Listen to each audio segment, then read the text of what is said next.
fightnya, tapi banyak faktor untuk bisa ngestopin dia Ini sekarang. berani yang in a positive way atau negative way? Berani yang plus min lah ya. Plusnya ambil kalau resiko. Betul ya, take the risk gitu loh. Oke, jadi go big or go home gitu lah ya. Bener. Shadow Kill bisa sambil posisi retribution juga bisa. Cuman di sini untuk targetnya dia yang agak sulit karena kan ada Lapo dengan Baxia, dua hero yang nggak mungkin nih bisa sekali Shadow Kill langsung tumbang juga, kecuali dia udah low banget. Ya. Makanannya nanti mid lanernya sama Granger ya. udah di pick. Dan ini dengan Hayabusa mereka basically mau fokus bisa split push juga karena dua hero yang mereka pick baik Moskov dan juga Hayabusa ini bisa nge-pressure lane jauh yang nanya ke pertanyaan ke Mythic Seal mau dijawab apa nih split push Berarti potensi kita yang gede. Kemungkinan besar Onyx akan menghindari peperangan yang ada dan memilih Mestinya. untuk split aja mainin makronya. Ya, di awal-awal ya, di turtle yang pertama kemungkinan Onyx ya mereka bakal menghindar untuk setup di turtle-nya karena turtle setebal Lapo-Lapo dengan Baxia Ya. damage-nya kecil banget nanti. Ngelepasin turtle pertama. Tapi ada yang Ini- di trade kan, buff-nya Baxia bisa hilang yang purple. Oke. Karena ada kalau kompensasi. snowball ke arah mythic bisa jadi bahaya. Pasti ya, sama-sama. Sebenarnya kalau ngeliat draftnya Onyx, mereka bisa main pick of play satu, terus juga mereka bisa main split push. Sedangkan untuk front to backnya pasti Mythic Seal ini mereka strong banget di sana. Karena mereka punya Granger juga yang dimana punya nanti satu Sky Pierce udah join team fight terus-terusan. Nyari kill ya, Nyari kasih kill kill ke pasti arah dia. funnel kill ke arah Granger supaya Sky Pierce-nya maksimal. Dan untuk dari draft Front to back dari Mythic Seal sendiri kalau Goni lihat berarti ini emang udah mereka munculkan belum di arah group stage dan mereka bawa ini bakal jadi bagus kah untuk Mythic Seal? nah yang team fight kayak gini udah pernah mereka bawakan sebenarnya dengan ada Lapus segala macam. Cuman ya aku expect mungkin ini late game-nya gimana dan ngebalansin split push potensinya seperti apa di draft ini. Karena kalau aku ngeliat sejauh ini belum terjawab. Akan kemakan lane jauhnya dan itu yang akan dimainkan makro dari Onyx. Itu sih sebenarnya sejauh ini aku lihat Mythic Seal harus respon. Apa kira-kira yang bisa nge-pressure off dari far lane-nya? Ya, sementara waktu untuk 3 awalnya Mythic ini mereka pasti pegang early game. Early mid lah tujuannya buat Mythic, sedangkan Onyx lebih ke late game kan. Jadi butuh sesuatu untuk bisa ngedelay powernya dan ada badang. Sering kita lihat badang dari si Kibo ya. Ya. Dan ini juga bentuk di Epic karena udah gak ada Cho, gak ada badang. Yes. Nah, Boye pakai siapa nih sekarang? Baxia Boy. Boy apa? Ya kalau Baxia di flex buat jadi roamer. Bisa jadi. Tapi kalau kayak gini lawannya pemain dari Onyx Romer? Baxia Romer ini? Masih tanda tanya, masih misteri ya. Oh. Karena kan mayoritas assassin pakainya. Iya sayang juga. Joy itu dia, Joy dan Selena yang dibuka. Wah mereka all in early dong ini basically. Tapi aku tiba-tiba jadi suka dengan Onyx loh karena mereka mainin Joy kan. Joy dengan patch yang sekarang juga lumayan bisa di cancel. Cuman harus berhati-hati jangan sampai ini Selena yang bisa open vision dengan enak juga. Ya. Karena kendala banget. Oke, memasuki game yang pertama dengan line up yang dimiliki oleh Mythic Seal. Siapa yang akan bisa menjadi faktor X untuk memenangkan game ini nih? Mythic Seal. Heeh. Granger mid game terus juga Selena Lapo nanti kalau setupnya. Selena Lapo yang harus Selena diwaspadai. Lapo. Bagaimana dengan Onyx? Dengan Kadita. Oh, Kadita Sans, gila Sans akan kita dengarkan. Wah ini ya gila Sans mestinya ya. Dan ini akan ngebuat komposisi musuh Purify juga. Kasih pertanyaan mau Purify biar aman atau gimana? Karena ada Hayabusa yang bisa langsung straight kill kalau flicker. Aku suka kalau nggak Onyx sih karena mereka langsung burst aja udah burst. Tapi kita akan langsung bersama-sama melemparkan kepada para caster Ranger Mas dan juga Lim Kocul untuk membawa Indonesia di game pertama melawan Myanmar. Terima kasih banyak Bude Clara Molstar. Dan mari kita dengarkan bunyi lonceng selalu menyertai kehadiran tim Indonesia, Onyx Indonesia. Itu dia, sudah ditunggu-tunggu dari kemarin, bahkan ini dia penampilan perdana di babak knockout Onyx ID. Mari kita mengawal tim Indonesia menuju ke semifinal terlebih dahulu dan mudah-mudahan untuk ke grand final. Seluruh sahabat Mobile Legends yang berada di Jakarta, langsung aja kalian semua nobar bareng watch party di Metro ya kan. Biar kita mendukung bersama-sama tim Onyx Indonesia untuk melaju ke babak selanjutnya. So, ini dia Onyx Indonesia. Memang kita melihat kalau ngomongin early game, Mythic Seal punya power early yang cukup banyak. Sedangkan dari tim Onyx, beberapa harus bermain di arah middle to late game. Coba gimana caranya? Yang gue lihat di sini adalah mereka how to handle sungai. Itu penting banget sih untuk Onyx. Tapi susah sih jujurnya ya. Karena ada Selena, balik lagi. Selena ini kuat banget untuk early-nya. Bahkan kayak clear power-nya juga ya setelah dia dirubah lagi kan. Itu cepet banget Garote. Terus kayak ya River bisa dipasangin trap sama teman-teman dari Mythic Seal. Jadi nggak bisa lewat secara gampang dari segi emblem pun. Hati-hati ya karena ada Seasonal Hunter. Ini klasik emblem dari Selena untuk mempercepat jungle. Entah itu mencuri jungle milik Onyx atau mempercepat turtle nantinya. Ya, yang masih harus coba dipikirkan adalah gimana cara mereka nanti turtle pertama zoning out dari Boye ini siapa yang hentiin. Poking damage terlalu banyak short skill banget. Dan mungkin yang bisa dimainkan adalah combo Keyboy dan juga Sans untuk menutup seluruh kekuatan di frontlaner dari Mythic Seal supaya fokus langsung ke targeting ke arah Ken. Iya dan enak sih sebenarnya kalau misalkan ya Xavero misalkan bantuin clear tengah nih dan bantu gitu pakai SOD. Combo sama Keyboy ini juga enak, ditembokin kasih Spear Mystery itu auto connect. Plus ya kalau memang misalkan mau Sans dan Kairi ini bisa nyari momennya sendiri lah. Karena dua-duanya kan tipikal assassin ya, tipikalnya bisa nge-kill sendiri. Tapi lihat setup di turtle pertama. Coba Kairi retribution from Kairi, King of the Jungle, berhasil melakukan takeover di depan sana. Bahkan Lupi mencoba untuk memaksa Boy untuk bisa ter-take down. Masih coba ada satu point kill kembali dari Keyboy. Ditutup dengan adanya first break dan itu dia tenggelam dalam samudra. First blood didapatkan oleh Ionic Indonesia. Tapi nampaknya para pasukan dari tim Onyx ID mereka mendapatkan kerugian yang luar biasa. Shadow Kill menutup adanya kerugian 2-2. Tapi yang mungkin harus coba dipertanyakan adalah di sini Lele dari Nico ini mulai harus di respect Lim. ya Xavero terkena solo kill nampaknya. Di bagian top lane terlalu over. Granger di awal ya power akan lebih kuat daripada Moskov. Rhapsody, Dart, Sonata. Tapi ini dia kita lihat dari replaynya Kairi dengan retribution ya gue nggak tahu Ken ini mau nahan retrinya atau gimana karena tadi udah tinggal 800 tapi Zippy flicker for defensive mau tidak mau membuat para pasukan dari tim Onyx Indonesia. Kali ini mereka harusnya udah mulai sadar satu turtle ini setidaknya hanya bensin. Untuk ada flicker from Keyboy. Keyboy again and again, pertukaran Keyboy dengan God Laner benar-benar worth it. Tapi Keyboy bersinar kembali. Keyboy benar-benar menggetarkan Land of Down Riyadh Saudi Arabia dengan flickeran itu dia Sans dengan kaditanya. Gila, Sans is big. tanpa adanya Purify dari Mythic Seal ini membuat Sans akan bebas sekali untuk bermain dengan Petrify. Siapapun bisa dimakan, mungkin nantinya Boye ini bisa ditarget juga selama memang konsep dari Onyx mau main front to back. Plus ya mereka punya asuransi late game juga. Moskov ini udah menjadi satu pegangan lah bagi Onyx ID. Tapi gue mengkhawatirkan di arah XP-nya. Harus dikit hati-hati juga. Lapu-lapu punya power yang sangat besar. Jangan sampai kayak tadi mereka mau punish. Ternyata lapu-lapunya dapetin momen, dapetin space dan ngebalikin. Oke, melihat momentum clear minion telah dilakukan di arah tengah untuk kedua belah tim. Mereka stand menuju ke arah turtle. Mereka steady.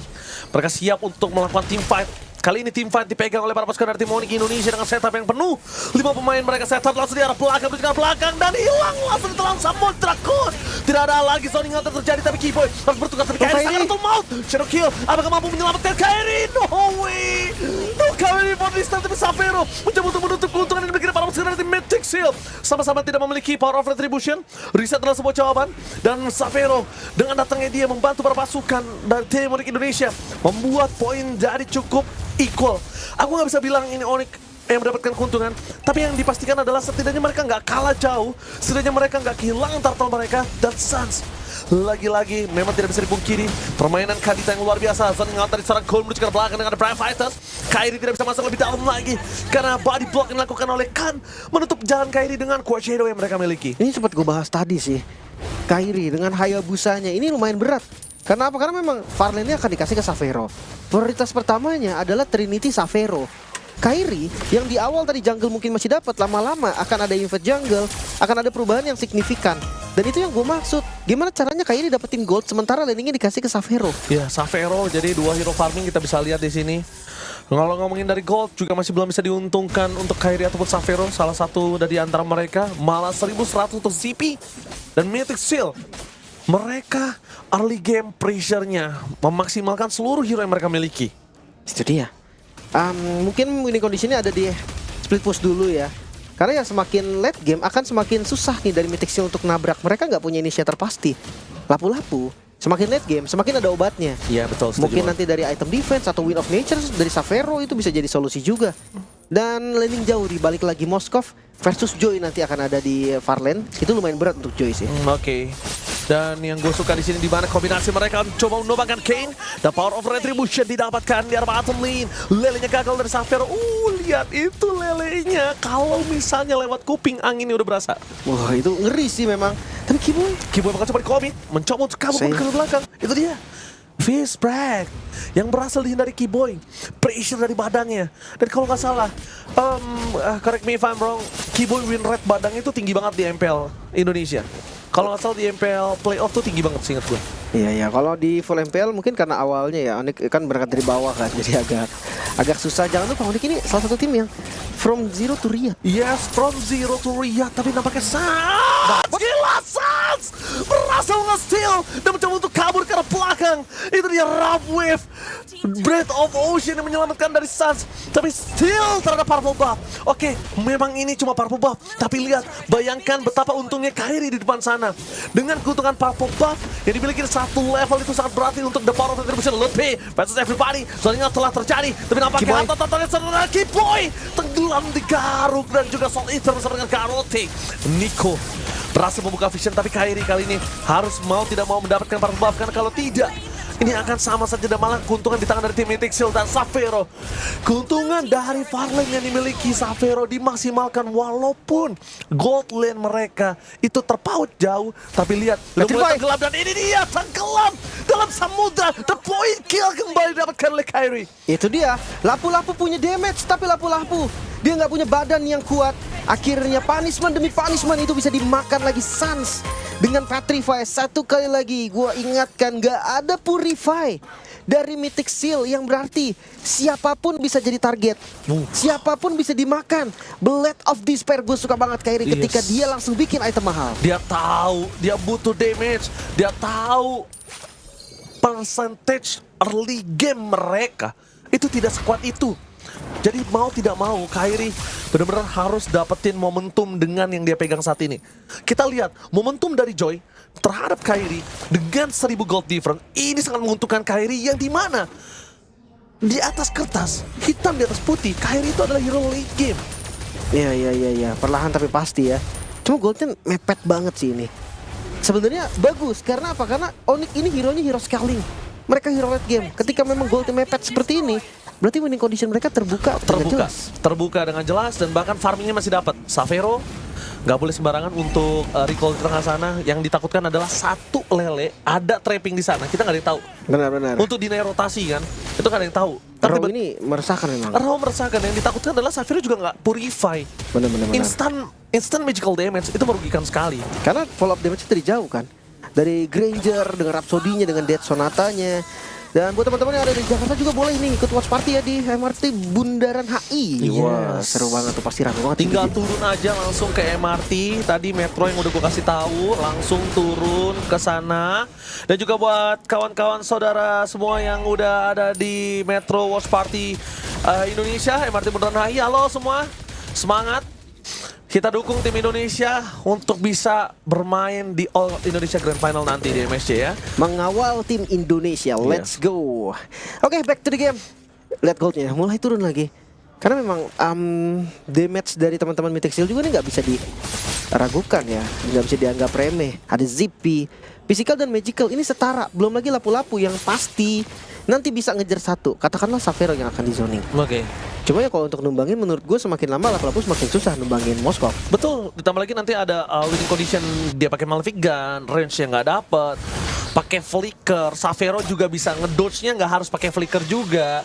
Jadi banyak banget chance yang bisa dimiliki oleh Xavero. Cuma problem utamanya adalah Xavero ini dia harus bermain sneaky peeky, hide in the bush. Nah, hide in the bush ini problemnya adalah ada Nico trapping dengan Selenanya. Abyssal trapnya ini yang bahaya. Dan jangan lupa ya, untuk Mythic Seal mereka yang akan pegang Lord duluan, tapi itu dia. Itu ditutup sama Sans. Oh no. Dan bahkan Kairi sekalipun ada yang berani masuk, Sans sudah standby on position. Kiboy! Di arah belakang Kiboy! Bertemu dengan Fisk di belakang, si Peter Take dari depan sana. Free hit dari belakang untuk Xavero. Membuat Tormes dari Timor Indonesia mendapatkan keuntungan dan Kon. Kali ini terperangkap di tembok. Tenggelam tak ada ada sisa. Dan para pasukan dari tim Mythic Seal mereka kehilangan 3 pemainnya. Menuju ke arah lot yang bebas untuk tim Onyx Indonesia. Kiboy, lagi-lagi Kiboy. Terlihat jelas inisiasi yang langsung di follow up tadi.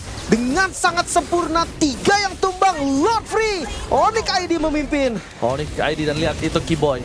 Benar-benar Spear of Distraction-nya di following-nya bagus banget sama Savero. Perfect timing. Dia tahu nih kayak oke, Kiboy akan maju, Kiboy akan pakai tembok yang mana. Spear of Destruction langsung dipredik juga. Dan wah, ini langsung 4000 gold. Lihat dari gold yang tadi mepet sempat dipegang Mythic Seal bahkan walaupun under 1000 gold. Yes. Tapi sekarang Onyx 4000 gold dan Lord yang cukup berbahaya. Ingat, Mythic Seal mereka tidak punya high ground defense yang kuat. Walaupun masih ada pasif dari Holy Defense-nya, tapi tetap Lord ini akan jadi Lord yang sangat bermasalah untuk Mythic Seal. Lihat cara top lane, mata ada 2 mata. Kita bingung di mana Kiboy atau Stas yang akan membuka. Ini dua-duanya akan menjadi potensial yang sangat baik para pasukan dari tim Onyx Indonesia. Fokus menuju ke PS Turret. Gak peduli apapun terjadi, Pocket Dam dengan Sans. Kali ini Kakal menenggamkan Kane. Oh, Savero! Mundur ke belakang, Savero bakal coba dilindungi dengan adanya Brave Fighters, tapi Savero tetap harus tertik down. Terlalu besar damage yang diberikan oleh para pasukan dari tim Onyx Indonesia. Mereka mencoba untuk mengorbankan Lutfi. Setidaknya Lutfi yang tumbang ketimbang harus banyak banget poin kill yang didapatkan. Kairi mundur ke belakang, Boye masih ada 1 buat Quachero dan Sans. Hampir saja kalau jaraknya tepat banget, itu pasti Ken akan tenggelam. Itu dia yang gue bilang kan. Kadang Abyssal Arrow ini magnet loh. Semakin ngumpet, semakin coba jaga posisi, semakin kena. Dan ya, Gold Lane itu juga paling sering kena ya by the way dari Abyssal Arrow. Tapi hati-hati. Oh no, Kairi! Oh my god, Kairi, what are you doing? Memaksakan keadaan dan bahkan Kairi ter-take down. Kali ini tidak ada cover sama sekali dan instant kill. Untungnya dari segi objektif mereka semua nggak ada. Dan satu netral objektif seperti Lord juga nggak ada. Kairi harus lebih bersabar. Kairi tidak boleh terlalu terburu-buru. Kita tahu keuntungan yang sudah dimiliki oleh tim Onyx Indonesia. Mereka langsung drop dengan hingga 800 goal saja. Hilang semua. Usaha dari Onyx untuk menabrak tadi di bagian top lane, menghancurkan satu base turret, sekarang hilang. Tapi ya balik lagi, harus lebih sabar sih. Jangan lupa pressure dari Abyssal Arrow itu bukan di early game doang. Sampai late game juga itu pressure banget. Iya, kecuali defend high ground. Udah itu doang. Lemahnya di situ. Iya. Defend high ground ya kalau misalkan nggak kena tetap ya udah tembus. Tapi kalau kena tetap bahaya juga. Ji. Intinya Abyssal Arrow ini cuma nggak bisa clear cepat aja lah intinya. Jadi harus lebih hati-hati dan maksimalkan Farlane. Ingat, Onyx mereka punya 2 yang bisa Farlane. Mereka punya Moskov, mereka punya Hayabusa. Bebas tinggal switching aja atau 3-2 juga 4-1 pun bisa jadi solusi. Jadi kayak strateginya banyak dan gak usah buru-buru. Mereka lagi pegang tempo. Malefican udah jadi. Lutfi menabrak karena Boye. Boye. Gak boleh dimakan. Harus pelan-pelan. Dan lihat bakal coba di commit Sans. Terlalu besar apa yang diberikan. Mundur ke belakang. Target dengan Brave Fighters. Spring berjalan Savero. Berikan power defensif telah dikeluarkan pada pasukan dari tim Onyx Indonesia. Terus mendapatkan kita shadow kill from Kairi. Menutup para pasukan dari tim Mythic Seal untuk bisa selamatkan one last hit. Ter-take down double kill. Looking for triple kill. Onyx Indonesia. 2 orang yang tersisa membawa para pasukan dari tim Onyx ID mencoba untuk melakukan one straight push. Di arah depan sana, Flicker belakang, Lele menuju ke arah seorang Kiboy karena rasanya. Dan para pasukan dari tim Onyx Indonesia, the one last best stand di game pertama didapatkan oleh tim Onyx Indonesia. Ini dia berhasil mendapatkan game yang pertama. Samudra mematuhi kehendakku. 1 poin kali ini. Sang Raja Langit